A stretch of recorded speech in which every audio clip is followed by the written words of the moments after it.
What's going on, guys? It's Greg from East Coast Dies, and today we have for you my newest weapon of choice video. This is my weapon of choice video for this summer and the summer tournaments we're going to be going to. So there's been a lot of people, we've been posting a lot of photos strung with Hero Mesh, and there's been a lot of people speculating about what new weapon of choice would be, and today I'm here to break the news for you. So my new weapon of choice is the Maverick Optic on our new East Coast Dies carbon shaft. So that is it. I've switched from the burn to the optic and switched from the East Coast Mesh to the Hero Mesh. So this is a completely new stick, and I'm going to break down a little bit for you guys about why I chose this head and why I chose this pocket. So first up, there are two. Wanted to go with something a little bit crazier and dyed. The last ones I had were a little bit simpler. They were just black and white, white and white, and one was a Volt one. So I hit up my boys up at Lacrosse Unlimited and had Sean Rooney and the guys in the dye room do two custom ones for me. So going to the dye and the stringing first. So the first one is a red, white, and blue Maverick Optic with one of their red, white, and blue dyes, their flag dyes, just with a little custom East Coast Dies touch. You can see instead of stars in some places,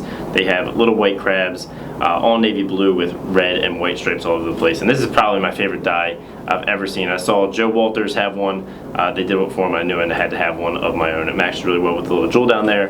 And then we strung it up with red and white striker Hero Mesh to match, and white Hero strings. And then this one sits on a white carbon shaft. These are coming out on June 19th, so make sure to stay tuned for that. So then I had them go a little bit crazy with the other one, kind of gave them a little bit more creative freedom, and they went with their turtle shell dye in yellow and black. So you can see it has the turtle shell pattern all the way around with the yellow pattern and the black. And for this one, we went with more of an all black theme with black Hero Mesh, white Hero strings, and the full matte black carbon. So when you put them both together, they're both a very, very different look, both really unique and definitely stand out, but they're not too crazy or flashy that I'm gonna look like an idiot out on the field. So some of the reason I chose the optic for my new head away from the burn is in the past I used Lakota and the burn, and I feel that those two pockets were both definitely developed for more of a mid to mid-high pocket, which I really liked, but I've actually made the shift to more of a mid to mid-low pocket, as I've seen that my passes were not all going super consistent. I wasn't able to follow through. I decided to shift the pocket down a little bit for just a little extra consistency and accuracy on my feeds and my shots. It's a change that I've definitely really liked making. So the optic has the level 2 bottom rail, which is meant for more of a mid-low pocket, so that kind of fit into what I wanted to do and have the pocket shifted down just a little bit from what I had done in the past. And other than that, it's really rigid. I like the face shape. It's good for an attackman. It's made in the USA, which I like. Obviously, we got the USA dye here. Hero Mesh made in the USA, so you know the combination there. Obviously, like to support made in the USA products, and I just really like what Maverick is doing these days. So, for the pocket, we had the Hero Mesh, obviously different from the East Coast Mesh. Not quite as tacky.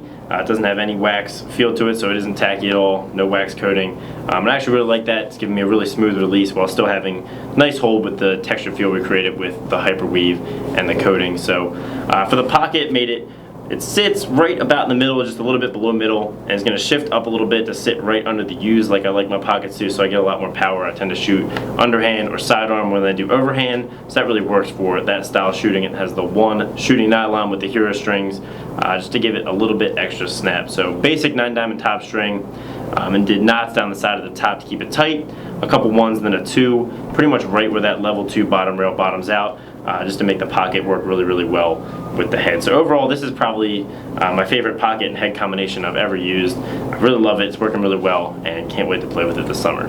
So that pretty much wraps it up for my two weapons of choice for this summer. We're looking forward, and you guys see me out at, we'll be at a couple tournaments, including the Ocean City, Maryland Classic. So if you see me out, make sure you come say hey, check them out. I'll have them with me more than likely. So make sure to check back at the end of this week for the new carbon release and more information on those. Also for the live streaming video and the tutorial for this pocket, which will come next week. So thanks for watching, guys. Make sure to like this video if you liked it, subscribe if you haven't, and have a great day.